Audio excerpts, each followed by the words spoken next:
will read a poem that will blow you away.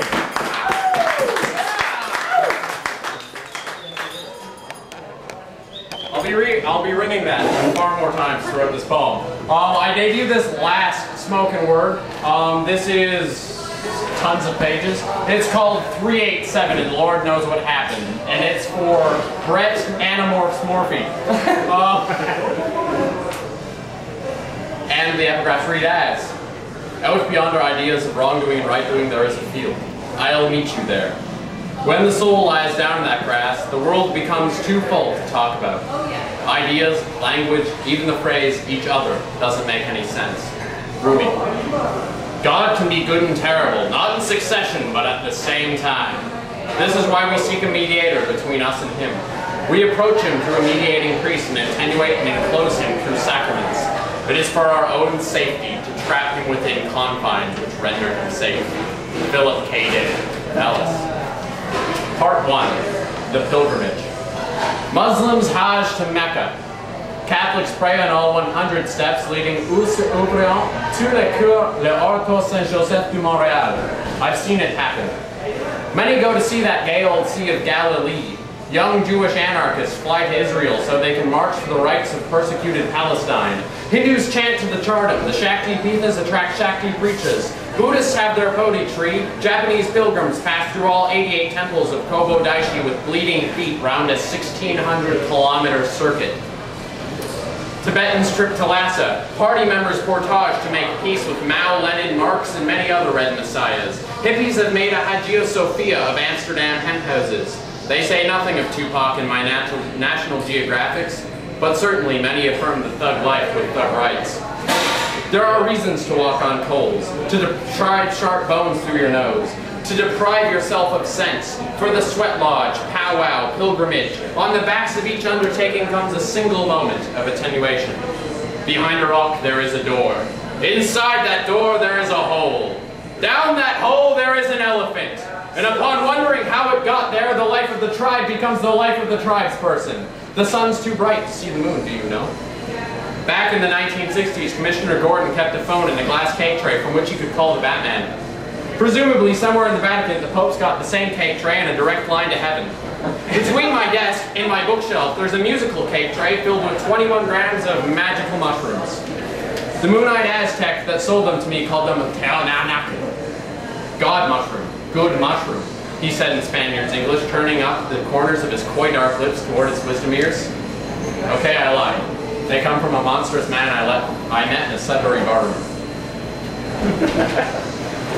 Part 2, attenuation. 387, and they went down painlessly, chewed with 3 of the 6 ripe bananas. We said bye to my mom and walked to the park by way of darkness.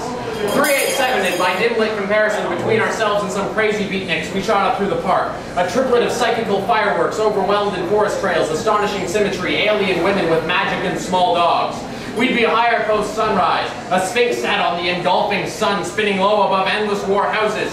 Sky splattered through with its juices, red like a smashed pomegranate. Red like our bodies retreating from people's paradigms. Red like a two-headed cardinal perched in trees that were trees as trees appear on drugs. 387, and I led my tribe of shadows along suburban pavements, crying our location, summoning abbeys and immediate avenues that down we may escape the sordid voices, the ignition and the roar of automotive regency, reminding us who it is that own the day, the impossibly large Goliath that drove time's unholy chariot. We grew short and went to drink what was behind veils in my cave, said hi to my mom, and pulled up behind the bedroom door we sepulchrally sealed with blankets, prayers, and bad vibrations. Rorschach shadows slipped slow around our throats, tightening, and our veins tightened, and our guts tightened, and our skulls tightened, though our brains kept growing like a pit bull's, and we snapped with thoughts of God, with thoughts of recurrence, with thoughts of discomfort, and the disconcerting hum the world made as it shuffled like a deck of cards in a dealer's master hands. Fitzgerald cried out, babbling disheveled sphinx tongue, "There are dead people in my nest." 387, and he whispered Heberphenic nonsense curled into a ball of blankets he'd fashioned on my floor, stacking 3 notebooks endlessly into small piles. There were 3 bananas sitting on top of my TV, and they writhed violently in pretentious photo-saturated glory. Ominous bananas, bright bananas, decaying bananas. We were those bananas, and I said, I finally understand Annie Warhol. So Fitzgerald accused me of embracing a conspiracy put forth by lame marketeers stuck in the 70s. The 3 of us were failing. Svenja told me that she'd gone to the field beyond ideas of wrongdoing and right-doing and watched herself die. We should never do this drug again, never do this drug again, never do this drug again. And she meant it with tears streaming down her face. Svenja God, Svenja catatonic, Svenja so still her tear-stained face. Was she aware when I washed her away with my kisses that the cost of my love would reset madness? I stroked the top of her hand and rest mine beside hers in faith that she'll hold mine if she feels even one throng of affection.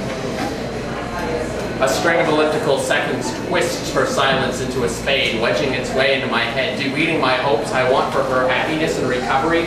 Weeds sprung seated somewhere there in that tireless moment, killing my elan, my cool, and my certainty that she felt that I could be her other. Have mercy on me, O Lord. Consider my trouble which I suffer of them I love. Thou that liftest me from the gates of my flaccid body and awful disposition. Her hand stays where it is, and my bed grabs me, so I sink into 1,000 children's knife hands that want to touch the poke, but instead tear apart a weary beggar. Further, I have slipped from consecrated grounds, from meadows, from gardens, from my tribe and certainty of self. I careened at first slowly from the church mass toward the bleeding overcast lights, toward the wailing accident song sung by a chorus of orphaned mothers. What kind of people are we? Buddha chuckled and said, keep breathing. I wish to understand it all like he did. Drugs, yoga, tarot, poetry, and living art, unemployed with vague direction, a collection of miscreants that booze, banter, and go mad in small rooms. We do nothing. We can't do nothing for nobody. Because we play with nothing that encompasses everything! That isn't good for nothing to no one! 387 and I snapped my fingers. Fitzgerald vomited up his insides and they sculpted across the bathroom tiles like a bloody inchworm. I snapped again. Blue note vibrations released from the walls, massaging their way into our bodies. I snapped again. And now we are cool. We aren't the first to be cut from the face of the mountain. People happen. Thus the blanket folds of history. We are a stained glass generation, sophisticated, debonair, framed in virtues, debauched in drinking wine from plastic cups, dressed up in fine ties with patterns, munching mushrooms, finding friendship faced with wretchedness. Because, when you're all pathetic, as we always are, your absurd commitments to these misbegotten madmen and women are all that redeem you from time and the thinness of yourself. We took a break to smoke in daylight owned by real people, then went back into the basement to keep the drum beat, the procession of illusions, reeling factor dances on the projector screen my ceiling, across the objects on my table, in the sunlight on the wall, dervish round the rec room of souls. 387 and Fitzgerald's lying on my floor, staring eyes closed in secrets of gold and black and red, topographical maps of bacterial empires eating each other. Svenja lies beside me on our bed, smiles into my history.